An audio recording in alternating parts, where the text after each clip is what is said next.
This Saturday at noon Eastern Time on Fox, we have a Big Ten football matchup between the 1-7 winless 0-5 in Big Ten play Purdue Boilermakers and the 7-1 4-1 second-ranked Ohio State Buckeyes, who are 38-point favorites at home in Columbus in the Horseshoe, and they opened up as 38-point favorites early this week. So line staying steady there at Ohio State minus 38. And the Buckeyes are given a 99% chance to win this game per ESPN's FPI, something you rarely see in a Power 4 matchup. It's something that when the Power 5 was still around, rest in peace to the Pac-12 before the Big 10 and Big 12 and ACC ate it all up, you rarely saw a 99% win probability for one team in a matchup in conference. That's crazy. That's absolutely crazy. But as we'll discuss today in our Ohio State versus Purdue preview and prediction, Purdue's a terrible football team, and Ohio State's one of the best football teams. So is there a chance for Purdue to upset the Buckeyes? Is there a path for that to happen or not? And if not, and really regardless if there is or isn't, what can we learn about Ohio State in this game, and how do we think they will handle a game like this, where there's a lot of opportunity to both pour it on and also try new things with potentially little to no risk? Before we get started, though, I want to ask you if you can subscribe to the channel and click the notification bell. Please do those things, as they'll help us get to 30,000 subscribers shortly, and you'll also get notified when I release new content on here. And also, you'll get notified when we do our giveaway at the end of the regular season to celebrate 20,000 subscribers. So please hit that subscribe button. Also, click the notification bell. Share this video around to other college football fans who want in-depth analysis for almost all Big Ten games. We try and cover as many Big Ten games as we can on College Football with Sam Within Reason. We're the best Big Ten football channel on YouTube, and with your help, we will become the best college football channel on YouTube. So thank you for all of your support. Again, share the video around. Give us a like to boost us in the algorithm, boost our presence. Comment your preview and prediction for this game down in the comments section. And also join our Discord server via the link in the description or down below in the pinned comment. I want to hit 1,000 members of the Discord server and have it be active all day, every day. And we're already pretty active on the Discord server talking about college football 24/7 all day. But it would be awesome to get to a point where I have to turn off Discord notifications because the server's constantly active. So please join our server via the link in the description or down below in the pinned comment. And if you want to support the channel monetarily, donate to us to support the work we do here. And yes, when I say us, to clarify, I do mean us, because I have someone working with us and I have a team, and we're going to grow. We're only going to grow from here. So to support the work we do here, donate via Super Chat in the comment section below, or join as a paid member for the Patreon page, or purchase merchandise from my merchandise store, where there's all different types of stuff that you can buy there. So thank you very much, and let's get into this now and talk about these teams at a broad level. Look at the big picture, and then we'll get into the details as this video goes on. But as you can see right in front of your eyes, these two teams couldn't be further from each other. Maybe unless you want to, I don't know, take like a high school football team and then put them on the field with 2001 Miami. At that point, you could line Ed Reed up at wide receiver or running back, and he could have like a record-breaking Heisman performance day. Maybe you put Ed Reed at quarterback, and he'd do the same thing. That's one of the only ways that a game like this could be more extreme in the disparity between these rosters, how they've performed, and we'll get into this throughout the video in detail. But come on, to be in the negatives, to be viewed as worse than the average college football team by double digits, even by FPI and S&P Plus. And most power ratings do take talent very seriously, team talent, and Purdue is more talented than most, if not all, Group of Five schools outside of maybe Boise State, I would say. I don't know that for a fact, but that's just what my intuition tells me. So for a lot of these power ratings, for some of these Power 4 schools that are terrible, the floor of their rating is very high. It's higher than it should be. My potential power index, for example, that's what PPI is, has Purdue as 20 points worse than the average college football team. Because I take talent into account, believe me, but it's just like a very tiny portion of the equation.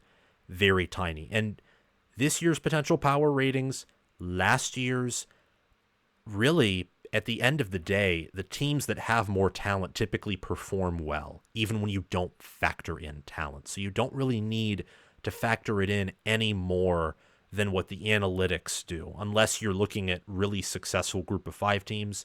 And I haven't updated potential power yet to look at the group of 5. Maybe that's a next year thing or year after. Anyway, what I'm trying to say is I don't think most power ratings outside of my own that I've presented here, and mine's in the works, but it's hard to process how bad Purdue football is. I watched them get 60-pieced by Notre Dame. It was pretty effortless. I witnessed Oregon play their C-level game, maybe even a D-level game, and beat this team by 35. That's how good Oregon is. Again, it's also how bad Purdue is, and this was in Ross-Ade Stadium. Stadium was loud. Fans showed up. Didn't matter because Purdue football sucks. In S&P Plus, they're 10.2 points worse than the average college football team. They're 11.1 points worse than the average college football team in S&P Plus, or in FPI, rather, excuse me. As for Ohio State, they're 25.9 points better than the average college football team in FPI, 29 points better than the average college football team in S&P Plus, and they're 23.7 points better than the average college football team in potential power. They jumped Penn State, who last week I actually had ahead of the Buckeyes in potential power. Big mistake by those ratings. And Oregon's the only team ahead of Ohio State right now. They're number 1 in my potential power ratings, as I'll discuss in my Oregon versus Maryland preview and prediction video. So in all of these power ratings, Ohio State is favored to win by, let's see here. It's in the shoe. It's a noon game, yeah, but the shoe at noon is still more intimidating than most environments because 100,000 fans. I'd say give Ohio State 3, 4, or 5 points in home field advantage. FPI is telling you that they should win this game by anywhere from 40 to 42 points. For S&P Plus, they are telling you Ohio State should win this game by anywhere from 42 to 44 points.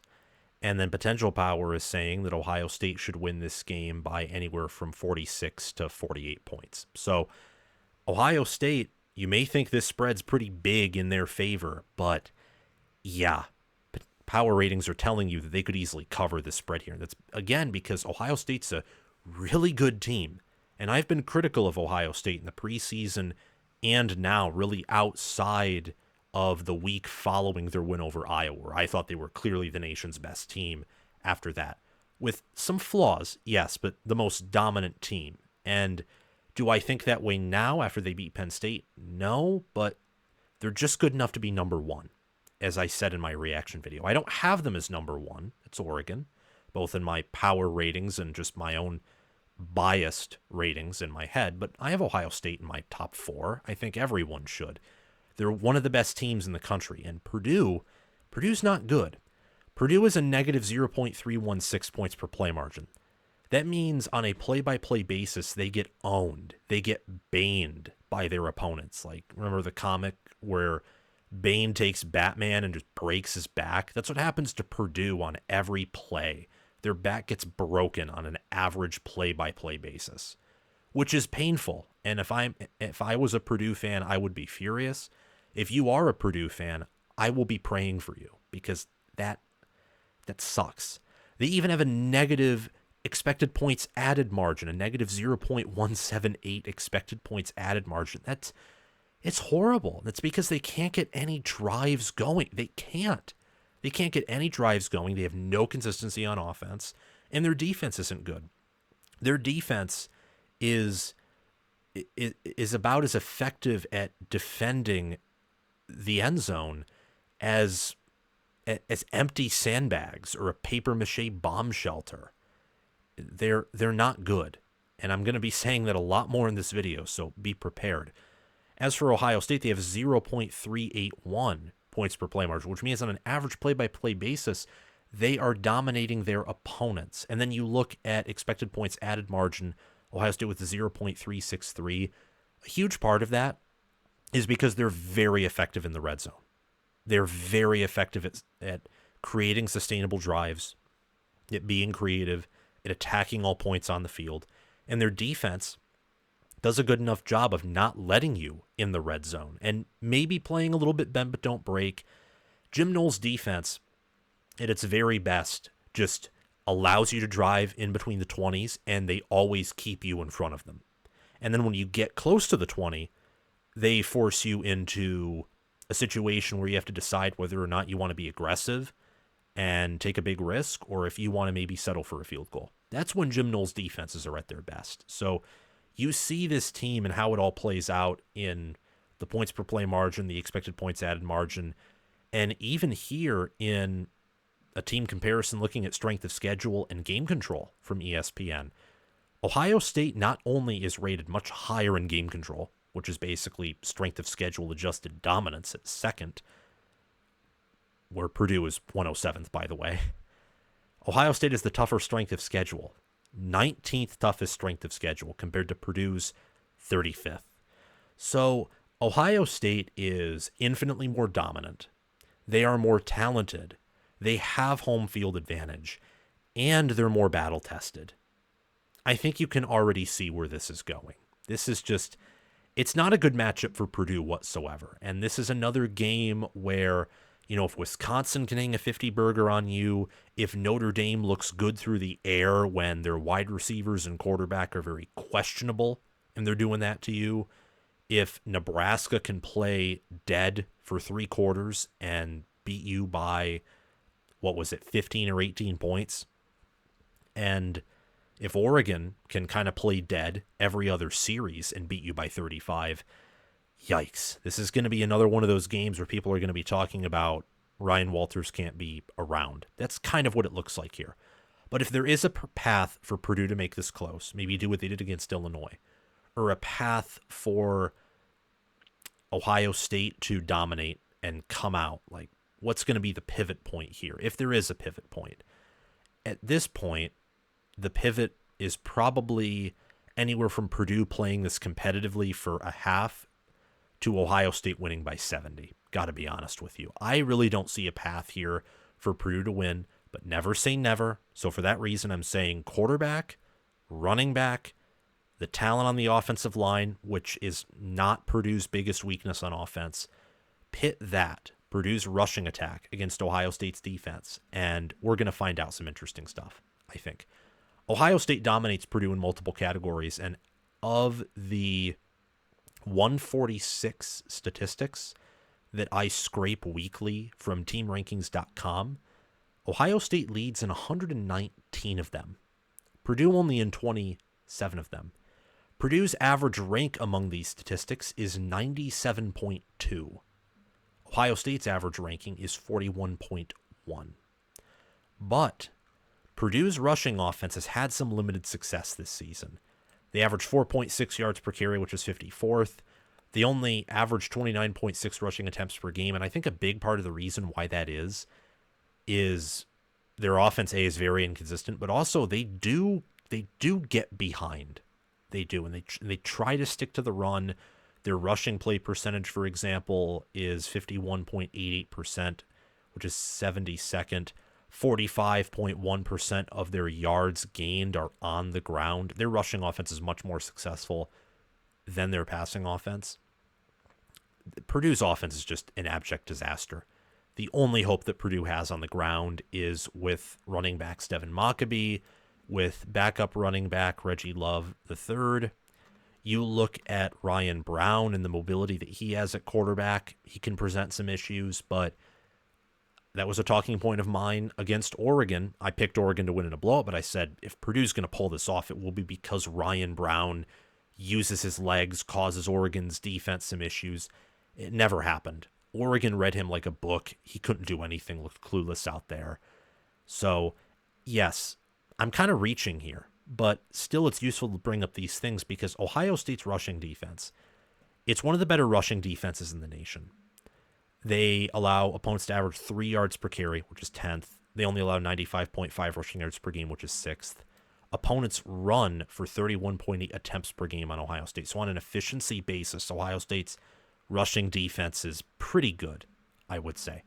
But if you're an Ohio State fan and if you're Ryan Day, you want the D-line to be tested as much as possible, because the D-line outside of corner, which is not going to be tested in this game given Purdue's wide receiver and passing offense talent, the D-lines come under the most scrutiny for a lack of pass rush and for a rushing defense that against the little teams, against the medium teams, and even some teams like Penn State who just aren't elite, against everyone who isn't elite, the rushing defense feasts.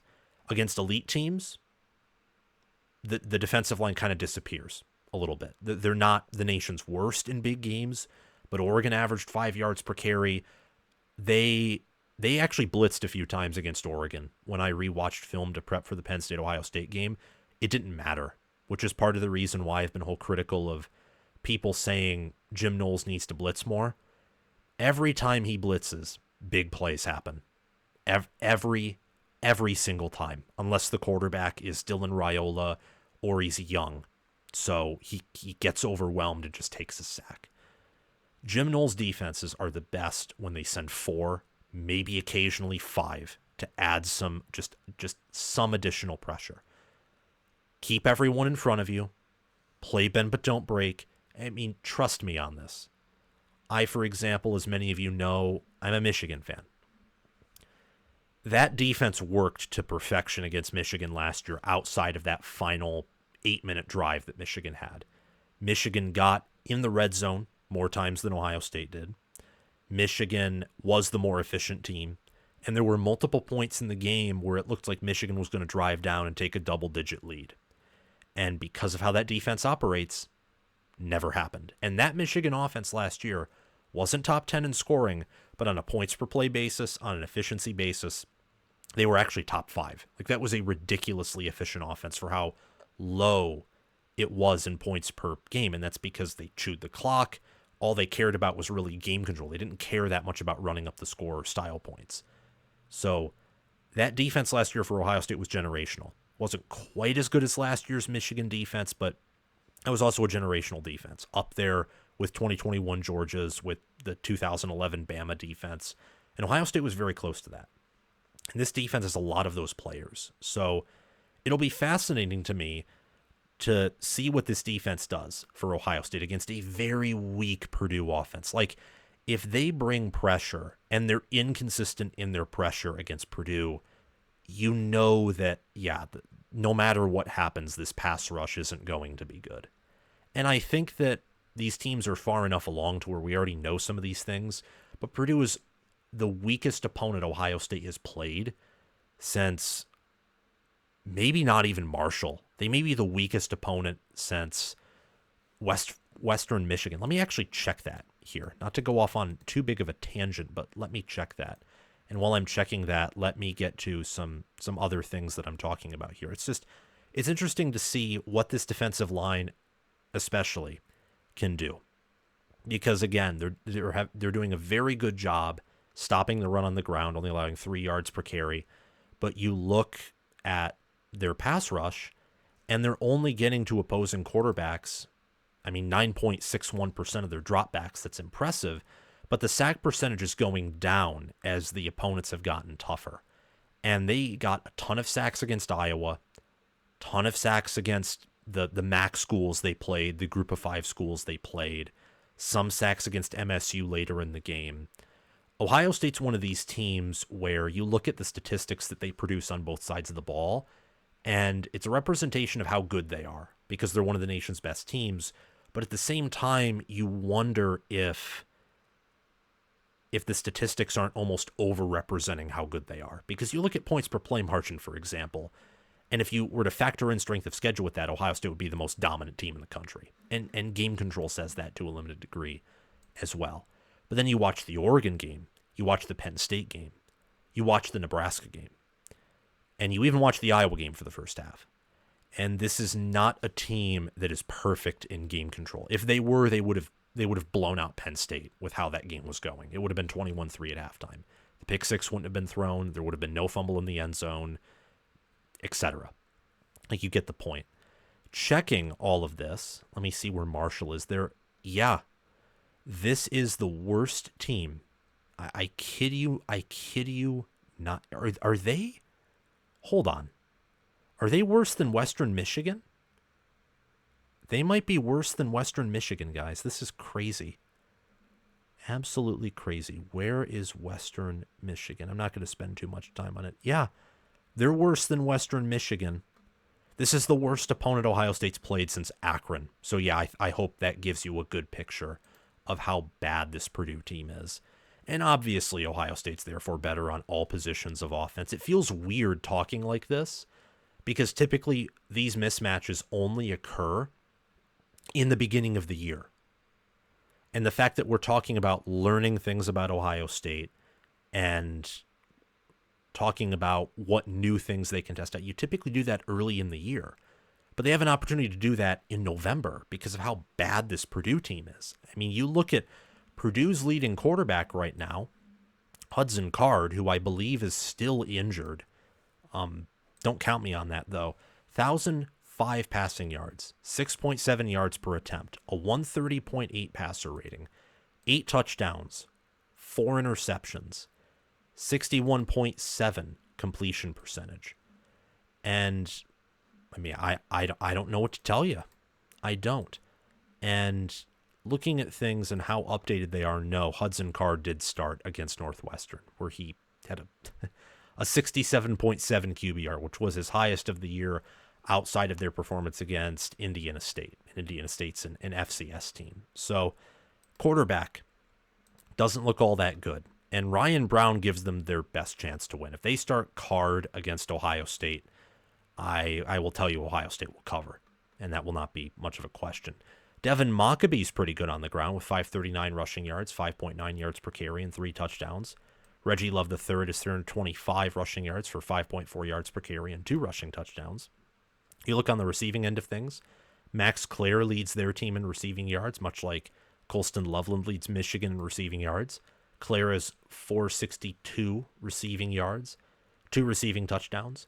Jamal Edrine leads their receiving room, wide receiver room, in receiving yards with 215, 2 receiving touchdowns. Jaron Tibbs has 204 receiving yards, 2 receiving touchdowns. Devin Maccabee's the only other guy who has over 100 receiving yards, and he has 1 receiving touchdown. So this offense is pretty barren. It's pretty bad. I'm not going to beat around the bush there. It pales in comparison to Ohio State's offense. Ohio State's led by a top 10 quarterback in Will Howard, who has 1,977 passing yards, averages 9.6 yards per attempt, 19 touchdowns, 5 interceptions, a 179.9 passer rating. His QBR right now is 8th in 84.3. And you look at the ground game that he has 115 rushing yards, 5 rushing touchdowns, and then Quinshon Judkins and Travion Henderson have each crossed the 500 rushing yard threshold. They're each averaging over 6.5 yards per carry. Henderson has 4 rushing touchdowns. Quinshon Judkins has 6. On the receiving end of things, Jeremiah Smith has 678 receiving yards and 8 receiving touchdowns. Emeka Egbuka has 7 receiving touchdowns and 577 receiving yards, and he leads the team in receptions with 46. Carnell Tate and Brandon Innes also have over 100 receiving yards and at least 1 receiving touchdowns. Tate with 2, and also 349 receiving yards. It's interesting looking at these teams, and just in the era of the portal, where I believe most teams are converging at the Power 4 level, at least the group of 5, I think in large part is separating further from the Power 4, with the exception of some schools like Boise State. I mean, the way that Boise State's playing football, where yes, they play in some close games with some group of 5 teams, but they also kill the vast majority of them.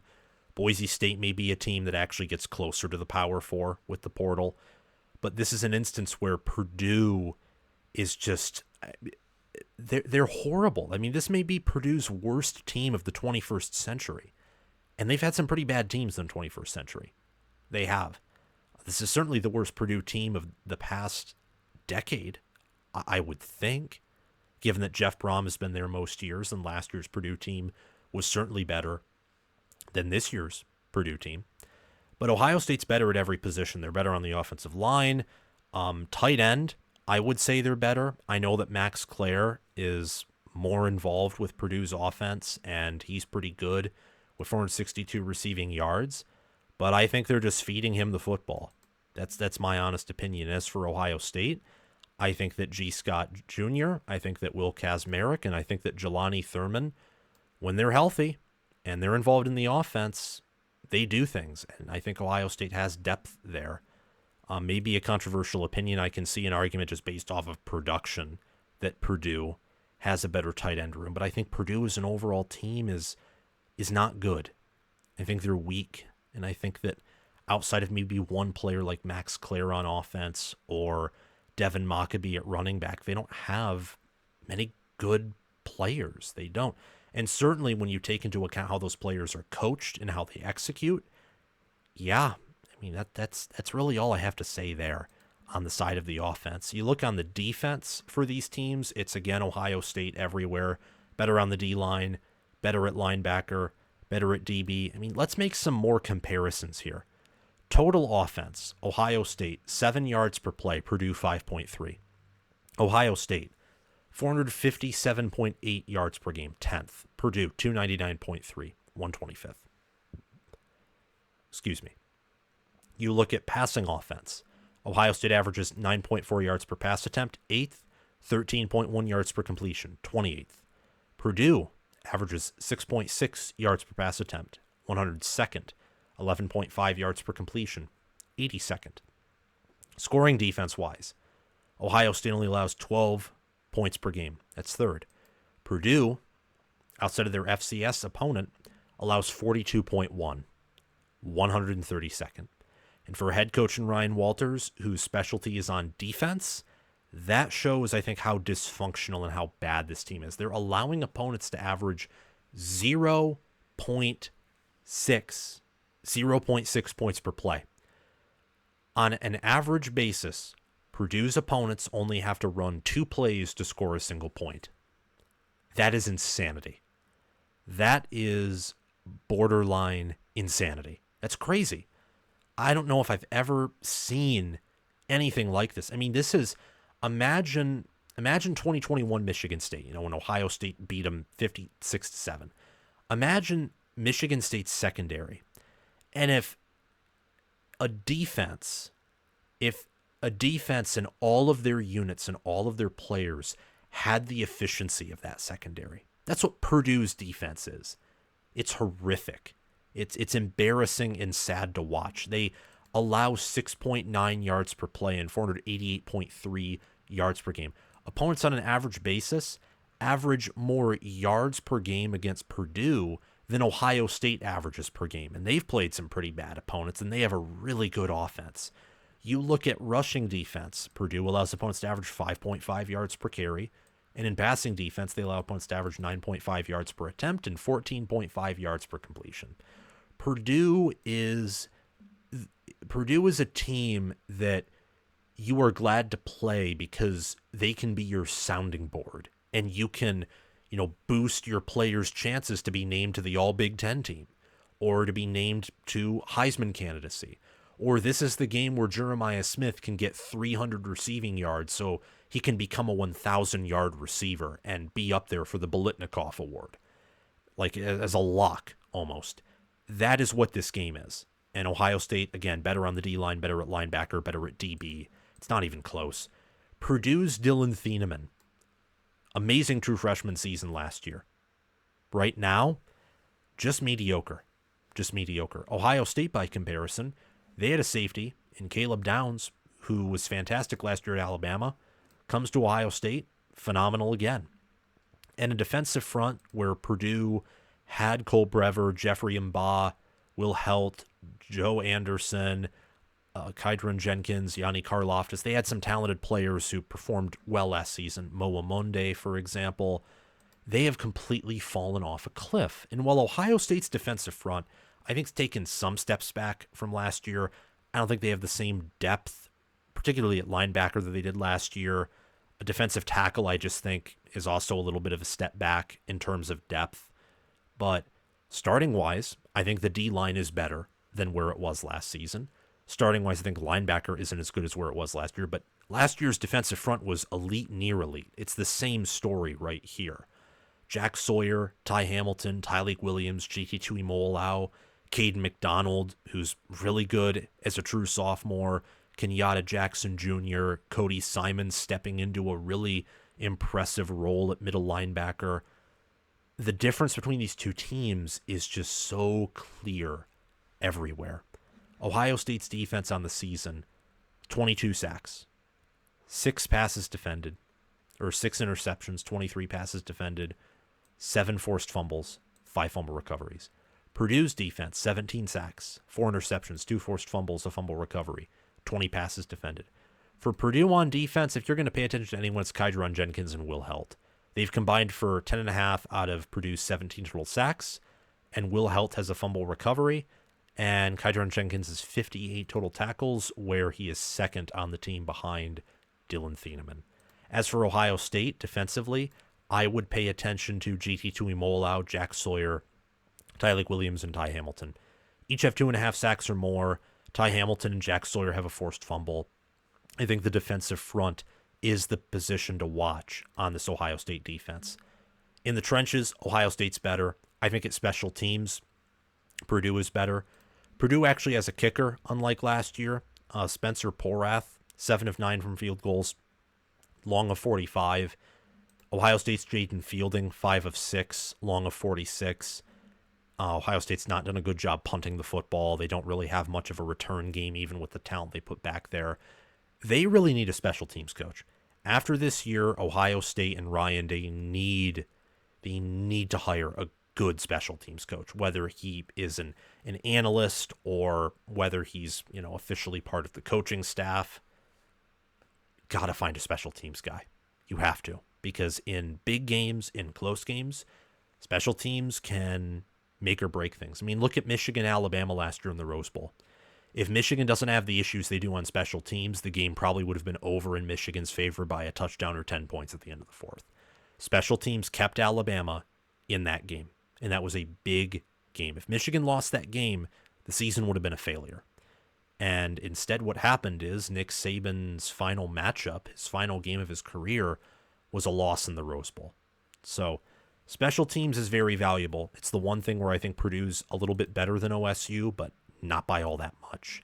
And as for coaching, well, Ohio State has the way better head coach, better offensive coordinator, better defensive coordinator, better assistants, better strength and conditioning program.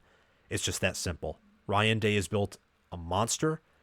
Ohio State under Day is always going to be, I would say, a top 10 team. It's hard to say that because it's so rare, but I think that's true. And they'll always be in contention for a national championship. Always.